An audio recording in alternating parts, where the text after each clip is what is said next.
Hello, welcome to the workshop, Maintenance Therapy After Transplant, Acute Myeloid Leukemia. My name is Lynn Spina, and I will be your moderator for this workshop. It is my pleasure to introduce today's speaker, Dr. Eytan Stein. Dr. Stein is the Chief of the Leukemia Service and Director of the Program for Drug Development in Leukemia at Memorial Sloan Kettering Cancer Center. He conducts novel phase 1 clinical trials of compounds that target myeloid malignancies, such as acute myeloid leukemia, also referred to as AML. Dr. Stein serves as the lead investigator at Memorial Sloan Kettering for the BEAT AML Master Clinical Trial. Please join me in welcoming Dr. Stein. Hi there, my name is Eytan Stein, and I am the Chief of the Leukemia Service at Memorial Sloan Kettering Cancer Center and the Director of the Program for Drug Development in Leukemia. And I'm really excited to be here to talk to you about maintenance therapy after allogeneic stem cell transplantation, specifically when it comes for acute myeloid leukemia. One of the things to remember when you think about the treatment of acute myeloid leukemia is that for younger patients with AML, we split up the time frame of the treatment into really 3 different categories. The first category, as you see on the far left-hand side, is induction chemotherapy. The goal of induction chemotherapy, which is typically done with high-dose chemotherapeutic agents, such as daunorubicin and cytarabine, is to get the disease into a complete remission. A complete remission is defined as the absence of leukemia cells in the bone marrow and recovery of the blood counts to their normal range. That is, you have to get rid of the leukemia, and then your bone marrow has to prove to you and to the doctors that it can produce healthy, normal cells again. When that happens, we move on to what's called consolidation treatment. Consolidation treatment can take a number of forms. One form of consolidation treatment is to give repeated rounds of additional chemotherapy. The other form of consolidation treatment is to have an allogeneic stem cell transplant. So a stem cell transplantation from a donor, where the goal of the therapy is to get those donor cells into the bone marrow to produce a new immune system and blood system for the patient so that they no longer have any issues with acute myeloid leukemia. But a question that always comes up is there something that can be done after consolidation treatment? You know, there are other diseases that are cancers of the blood system where we do use what's called maintenance therapy. So that's therapy after consolidation therapy. And that maintenance therapy is meant to maintain the remission, maintain the disease being completely gone from the bone marrow. So I think some fundamental questions that we have to talk about are, what do we mean when we talk about maintenance therapy, and how does this differ from consolidation? We talked about this a couple of seconds ago. What are some maintenance therapies that have been used to treat patients with AML who don't have a transplant? Right? There are patients with acute myeloid leukemia who don't need an allogeneic stem cell transplant, or we don't think it's in their best interest. And are there maintenance therapies that can be used in that situation? Is there data to support the benefit of maintenance therapy for those patients who do have an allogeneic stem cell transplant? And finally, what is the future of maintenance therapy after a transplant for patients with acute myeloid leukemia? So as we talked about on the first slide, there are a number of phases to AML treatment. The treatment of AML is generally divided into 2 phases. Induction, where chemotherapy is given to obtain a complete remission, and consolidation, where additional therapy is given to eliminate residual leukemia cells that may not be identified on a bone marrow biopsy. Consolidation can take one of 3 forms. You can give repeated rounds of additional chemotherapy without doing an allogeneic stem cell transplant. You can do an autologous stem cell transplant, although this is not typically done in the United States. Those come from stem cells that come from a patient's own body, or an allogeneic stem cell transplant where the donor cells come from another individual. And what is maintenance therapy then? Maintenance therapy is low-intensity treatment, that is therapy that is easy to take and has few side effects, and it aims to keep a lid on any leukemia cells that might want to come back and cause a relapse of leukemia. Maintenance therapy is proven effective in patients with other kinds of hematologic malignancies, such as acute lymphoblastic leukemia and multiple myeloma. Now, why don't we just give maintenance therapy to everyone? Maybe a doctor could come up with a chemotherapy that they think will potentially help that patient down the road. So there are a variety of issues with just giving maintenance therapy to everyone. I think one big issue is overtreatment. So it is possible that many patients are already cured after a transplant and don't need maintenance therapy to prevent a relapse. So if you end up treating patients who wouldn't have actually needed treatment anyway, the potential problems are you can get side effects from the maintenance treatment with long periods of therapy. You're committing patients to indefinite treatment without an endpoint, and there's financial toxicity, right? I mean, these medications that we use for any cancer treatment tend to be quite expensive. And if the treatment is expensive, you're potentially asking a patient to spend a lot of money out of pocket for unclear benefit. Okay, so what is the role of maintenance therapy for patients who don't have an allogeneic stem cell transplant? So again, these are patients who have received induction and consolidation chemotherapy, and their doctor feels like they can be cured without a stem cell transplant. Is there a role for maintenance therapy in that setting?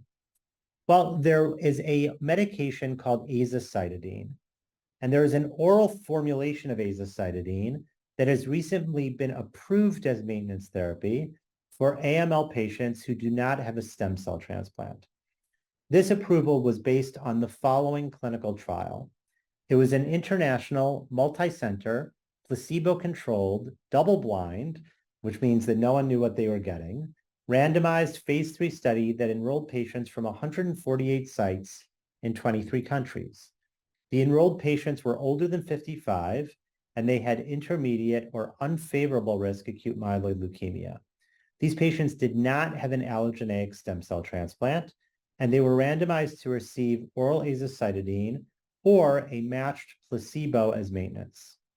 Those who received the oral azacitidine had an increased median overall survival of 9.9 months longer than those who received placebo. So just to highlight that, the patients who received the oral maintenance therapy had a median overall survival of about 10 months longer than those patients who received placebo.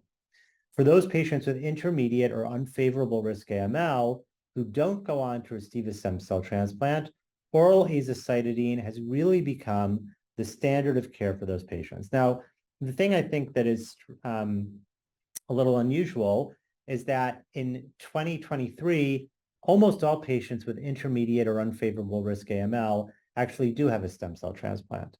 So the number of patients for whom we give oral azacitidine as maintenance therapy who fit into the parameters of the clinical trial is actually very, very low. These survival curves on this slide show you the survival of the patients who received oral azacitidine in blue, and then the survival of the patients who didn't receive oral azacitidine and who received placebo in gray. And you can see the median overall survival of the group of patients in blue is 24.7 months, while the median overall survival of the patients who received placebo in gray is 14.8 months. Now, what about what we're really talking about today is giving maintenance therapy after an allogeneic stem cell transplant. So what about in that situation? What is the benefit, or is there a benefit to giving maintenance therapy after an allogeneic stem cell transplant? So there actually was a randomized trial to give intravenous azacitidine to patients with AML after they received an allogeneic stem cell transplant.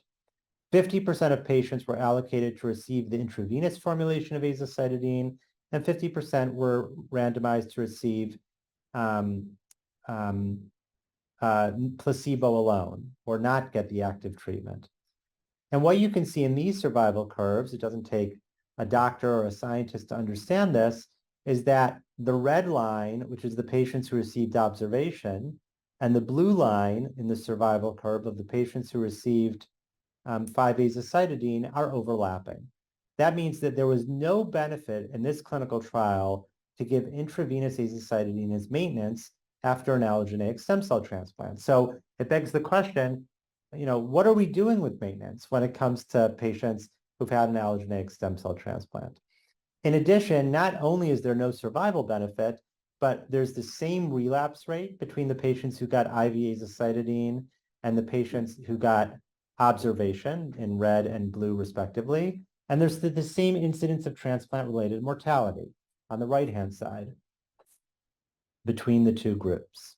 So one place where there may be a benefit to giving maintenance therapy after a transplant are in those patients who have a specific mutation as part of their acute myeloid leukemia called a FLT3 mutation. So what is FLT3? FLT3 is a gene that is mutated in approximately 30% of patients with AML. In the past, the presence of a FLT3 mutation was considered a negative prognostic factor, and the use of FLT3 inhibitors with chemotherapy has really improved the outcome of patients with FLT3 mutant AML. We know that for patients who are newly diagnosed with FLT3 mutant AML, there is a FLT3 inhibitor called midostaurin, and that drug midostaurin, when given in combination with induction and consolidation chemotherapy, leads to an improvement in overall survival. This is depicted in the survival curves on the lower left-hand side, where you can see the group of patients who received midostaurin in blue had an overall survival that was about 7% better than the group of patients who received placebo in red at 5 years. There's a new FLT3 inhibitor that is being given in combination with induction chemotherapy as part of a clinical trial that may get approved by the FDA called quizartinib. Quizartinib is also for newly diagnosed AML patients of any age. There was a randomized trial of chemotherapy with quizartinib versus chemotherapy with placebo, and the primary outcome of this trial was overall survival. You can see the median overall survival of the patients who received quizartinib in blue is 31.9 months, while it is only 15.1 months in the group of patients who received placebo in green. We don't know whether quizartinib or midostaurin is better than one another because these have never been compared head-to-head. Now, what about giving a FLT3 inhibitor after an allogeneic stem cell transplant? So what I just showed you was data on giving a FLT3 inhibitor before an allogeneic stem cell transplant. What about giving a FLT3 inhibitor after an allogeneic stem cell transplant? So there was a randomized clinical trial giving a drug called sorafenib, which is another FLT3 inhibitor, after an allogeneic stem cell transplant for patients with a FLT3 mutation. You can see on the left-hand side the relapse-free survival, and on the right-hand side the overall survival. The group of patients who got sorafenib in blue had a better survival than the group of patients who got placebo in red. So I think we all assume that patients who get maintenance therapy after a transplant with a FLT3 inhibitor will do quite well. But in fact, a recent clinical trial was just released where patients were randomized to receive yet another FLT3 inhibitor after a transplant called gilteritinib. And again, this was a randomized placebo-controlled trial where patients received either gilteritinib or placebo. And in this press release from the BMT-CTN, what you can see is that the patients who received the FLT3 inhibitor as maintenance therapy did not have benefit compared to the patients who received placebo as maintenance therapy. So really, where does that leave us? I think where that leaves us is that there really is, after an allogeneic stem cell transplant, there is no high quality data, except for maybe the sorafenib data in FLT3 mutant AML. The maintenance therapy actually helps anybody. And while there is a future to maintenance therapy, I think what drugs we're going to use for maintenance are a little bit unclear. The future is that the benefit of maintenance after a transplant is unclear based on randomized data, both in genetically defined and more general subsets of patients with AML. It may be that the best candidates for maintenance therapy are those patients who have an elevated risk of relapse because they have measurable residual disease at the time of their transplant. For now, the best strategy is frequent monitoring for disease recurrence by sensitive molecular methods and early intervention for disease eradication. And finally, multiple trials are aiming to use newer agents as maintenance therapy, but the results are unknown so far. And with that, I thank you very, very much for your time, and I look forward to ongoing discussion and answering your questions. Thank you, Dr. Stein, for your excellent presentation. We will now begin the Q&A session. If you have a question for Dr. Stein, please use the chat box on the left of the screen to submit your question. We will answer as many questions as we have time for. The first question is, do outcomes differ between patients who are young adults versus those who are older at the time of transplant for AML? So thanks for that question. It's a really good one. I think the outcomes for patients with acute myeloid leukemia after a transplant are not directly related to the age in and of itself, but it's related to things that go along with being older or being younger. So what I mean by that is that older people tend to have, not always, but they tend to have genetic abnormalities that have a higher risk of relapse after a transplant. And they also, their bodies aren't as young as a younger person, right? So, so a 75-year-old will have a 75-year-old heart, and a 25-year-old will have a 25-year-old heart. And the 25-year-old heart, in almost all cases, is going to work better than the 75-year-old heart. So the answer is that the outcomes can be different, but it's not different by age in and of itself. It tends to be different based on the genetics of the disease in older people and the comorbidities that older people have when they and the comorbidities that the patients have. Thank you. And you mentioned younger, and this person is asking actually, what is considered a younger patient? We talk about younger and young adults and older, and in a medical standpoint, how would you answer that? Well, as I get older, everyone's getting younger. So I think that's how I answer the question. So, I think that it's a tough question. I think we typically think of younger people as people under the age of 60 or so, but that is a completely arbitrary line that's drawn. And to be honest, the people who, older and older people are healthier and healthier. So in my practice, it's interesting, 10 years ago or 13 years ago when I started this, when people came into my practice at the age of 70 or 72, they seemed old to me. But now people don't really seem old until they're sort of 80 or 82. Now again, that might be just because I'm 10 years older than I was before. But I do think that in general, we think of 60, 65 as that cut point between sort of old and young. Thank you. The next one does have to do with genetics. I was transplanted for AML. There is a history of leukemia and lymphoma in my family, father and uncle. Is there some test my children should take to see if they are predisposed to getting leukemia?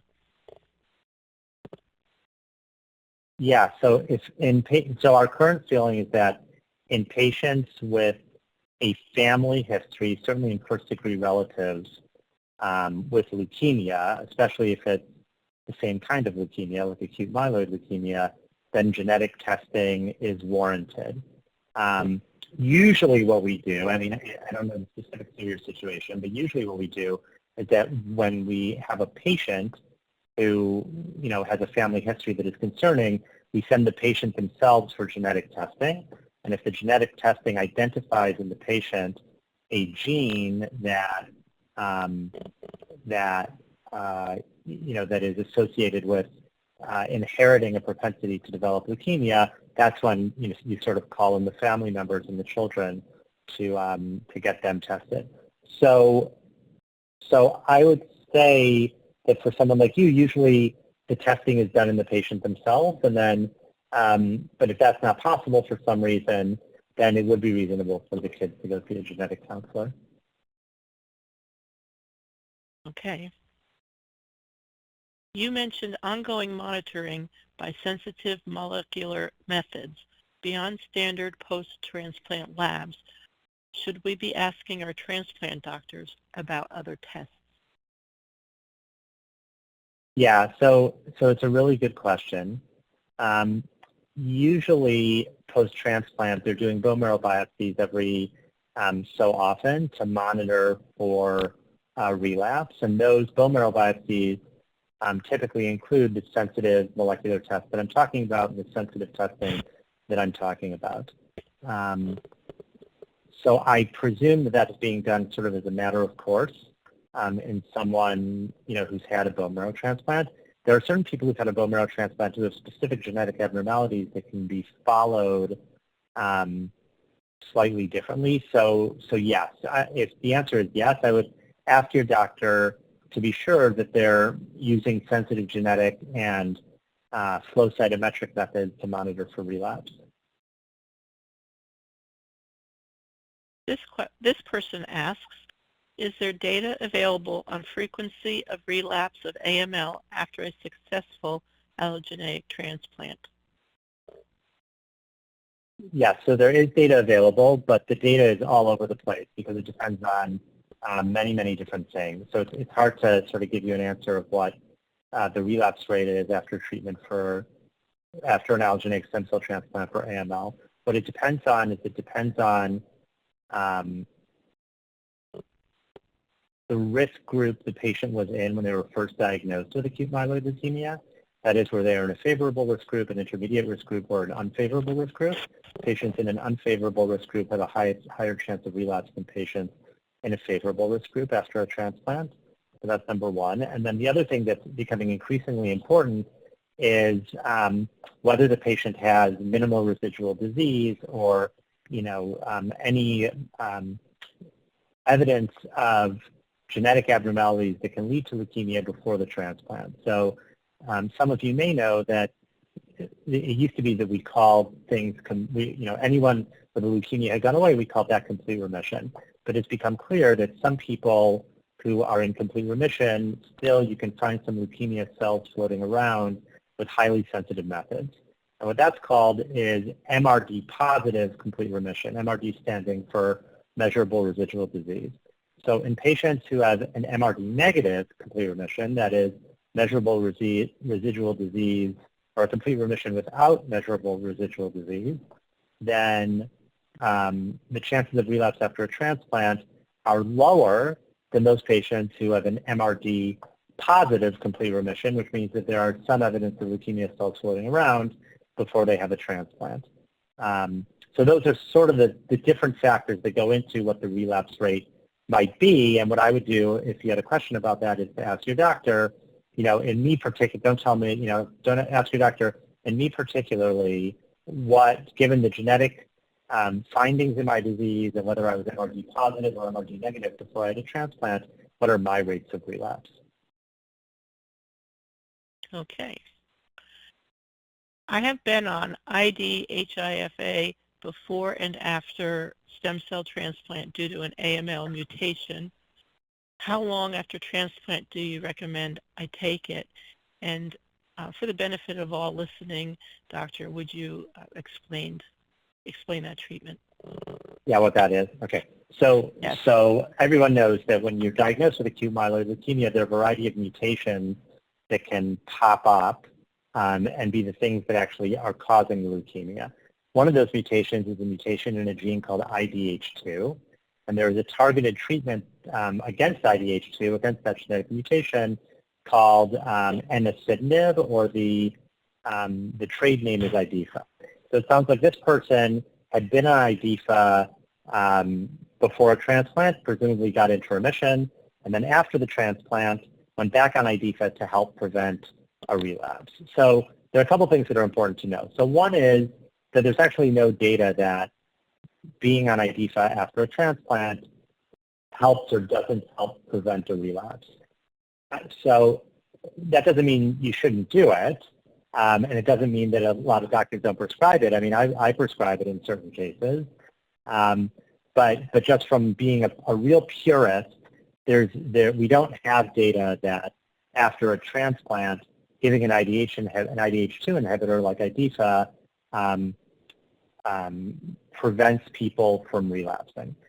So because of that, it's very, very hard to say how long someone should be on it for, because we don't even know if it's doing anything at all. What I've recommended to my patients is that, while you're on it post-transplant, if you are doing bone marrow biopsies and there's absolutely no evidence of that IDH2 mutation anymore or of leukemia anywhere anymore, and it's been a couple of years, then I have a discussion with patients about whether they want to stop. But it's a very, very hard decision to make because just because we just don't have data to guide us. Thank you. I had a 6-month maintenance course of decitabine and Neupogen based on a trial conducted in China. Are you familiar with this, and can you comment? I was post-BMT intermediate risk. Yeah, I am familiar with that trial. It's really interesting that you were placed on this, because just to get everyone on the same page, there was a randomized trial in China, a phase 2 randomized trial, which I did not discuss in my presentation, where patients were randomized after a transplant to receive either very low dose decitabine with Neupogen, or I'm not sure if it was placebo or they just knew they weren't receiving anything. And that trial actually showed some benefit to getting this very low dose decitabine with Neupogen. The truth is, I had never seen anyone in the United States adopt that until 3 days ago. Maybe your doctor is Dr. James Ferran in Jacksonville, because he is the person who, at this meeting, spoke up and told me that he had adopted this practice. I'm not aware of it being widely adopted in the United States. I don't think it's wrong to do. There's definitely a randomized study. But for whatever reason, it has not been widely adopted in the United States yet. Thank you. That leads into a question about clinical trials in general. How does the subject of clinical trials fit into what we're talking about today, maintenance therapy? We did have a question about why is it so difficult to learn the outcome of clinical trials. So could you comment about clinical trials relating to AML, maintenance therapy, and options? Yeah, so there's a real, I think one of the things that obviously bothers everyone, doctors and patients, is that, a patient goes through the treatment for their leukemia, which is not easy, and then they go through an allogeneic stem cell transplant, which is not easy, and then there's still a chance that, small chance, but a chance that the patients can relapse. And all of us, patients and their doctors, want to keep that from happening. So, the risk, as I said in the talk, is that if you just put everyone on maintenance therapy, you're over-treating people who are probably cured already, and theoretically, you're causing harm. You could cause harm for those patients that don't need maintenance therapy. You're also potentially costing people a huge amount of money for something that's not going to benefit them.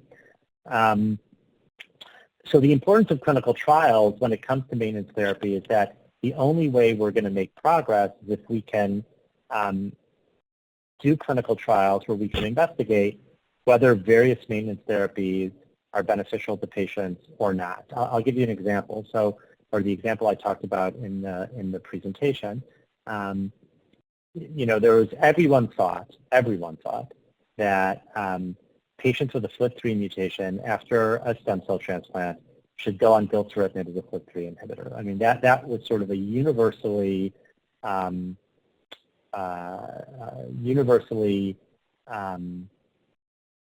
acknowledged idea in the absence of randomized clinical data.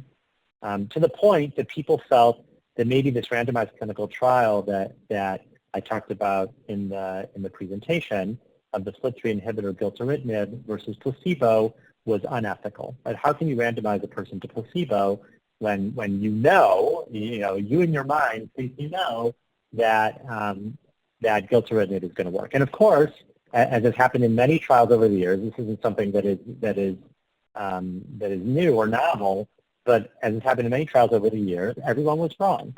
And everyone was wrong in the sense that, at least for the large population, for the entire group of patients, gilteritinib was no better than getting placebo. And that's an important thing to know, because what would have happened without that trial is that everyone in the world with FLT3 mutation would have gotten gilteritinib, where it seems to be that not everyone in the world should be getting gilteritinib. So it's a long way of saying that the only way we make progress in this field is when people participate in clinical trials. When people don't participate in clinical trials, or we don't do clinical trials for whatever reason, people sort of follow what they think the right thing to do is, and they'll yell and scream that they know what the right thing to do is. But you know, as you get taught in medical school, 50% of the stuff that you think is right ends up being wrong when they actually do a clinical trial. So that is one of the reasons that clinical trials are so important. Thank you.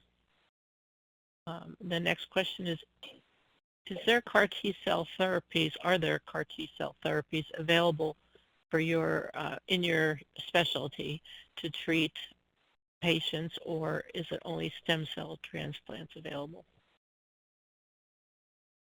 So the answer in acute myeloid leukemia is that right now there are no approved CAR T-cell therapies for acute myeloid leukemia. There are efforts being made to develop CAR T-cell therapies for acute myeloid leukemia, but so far they have not been successful. But I think that at this point for CAR T-cell therapy for AML, we're not in a place that CAR T-cell therapy would replace a stem cell transplant. So I think the hope is with AML that if we can find the right CAR T-cell therapy, what it would do is it would put a patient into remission. You know, maybe a patient that wasn't able to get into remission any other way would put a patient into remission. And then after that remission, you would do a stem cell transplant to keep them in remission and cure them. Thank you. I am the person who commented on the Neupogen trial. I also wanted to let you know that I am female, 71, and 2 years post-transplant. And she thanks you for your response. So just with this new information, would that change your answer or add to your answer? I have nothing else to say for that sure. question. No problem. I had a transplant for AML in 2006. Is there anything I can do to improve toxicity of the cerebellum? That's an interesting question. I don't see a lot of cerebellar toxicity. I have not seen a lot of cerebellar toxicity in patients post-transplant, and I don't have a great answer of how to improve that, unfortunately. Okay. This person was a patient with ALL, EH+, and received a bone marrow transplant 4 months ago. Happens to be a former patient of yours. I have been prescribed Pronatib, and for preventative relapse. How does the medication prevent relapse, and how effective is it? So first of all, I want to thank you for answering that question. I know exactly who you are. You're not I don't have former patients. Everyone's always my patient, even if you're not seeing me with the same regularity that you saw me before. You're always welcome to come back, stop by the 14th floor of the Coke building. So, so ponatinib is sort of a, ponatinib is a, so this is, we're not talking about AML now, just for the general group. We're talking about acute lymphoblastic leukemia, which is another acute leukemia. And ponatinib is a small molecule inhibitor of the abnormality, which is this P190 abnormality, that fundamentally is the thing that probably led to the development originally of the acute lymphoblastic leukemia. Because ponatinib is generally very well tolerated, generally speaking, and because there's a concern. There's always a concern that maybe there could be a leukemia cell floating around that wasn't eradicated by the stem cell transplant. We put people on ponatinib, or your doctor put you on ponatinib, your transplant doctor put you on ponatinib to try to suppress that particular genetic abnormality. Even though we can't find it, it's just a concern that maybe it could be there. And I think that's why the transplant doctor put you on, and I think that that is the right thing to do. And you're welcome to call me or come back for another appointment if you want to talk in more detail about it. Now, this last question, we have a little bit of time, so I'll read it, even though it is relating to chronic myeloid leukemia. But out there is quite a lot of interest in CAR T-cell therapy. So the question is, CAR T therapy, is it available for CML? CAR T-cell therapy is not available for CML, and the reason is because CML is essentially curable with just it is curable with just small molecule inhibitors like Gleevec or imatinib and dasatinib and all the other small molecule tyrosine kinase inhibitors. So there's really no need for CAR T-cell therapy for chronic myeloid leukemia. CAR T-cell therapy, again, is a very effective therapy, but it comes with a lot of side effects. And if you can prescribe, a pill that generally doesn't have significant or severe side effects, that seems to be the right thing to do, rather than sort of developing CAR T-cells for patients for CML. All right, thank you. Well, this concludes our session. I'd like to thank you for your excellent presentation, Doctor, and also would like to thank the audience for their great questions. Please contact BMT Infonet if we can be of any help to you, and enjoy the rest of the symposium.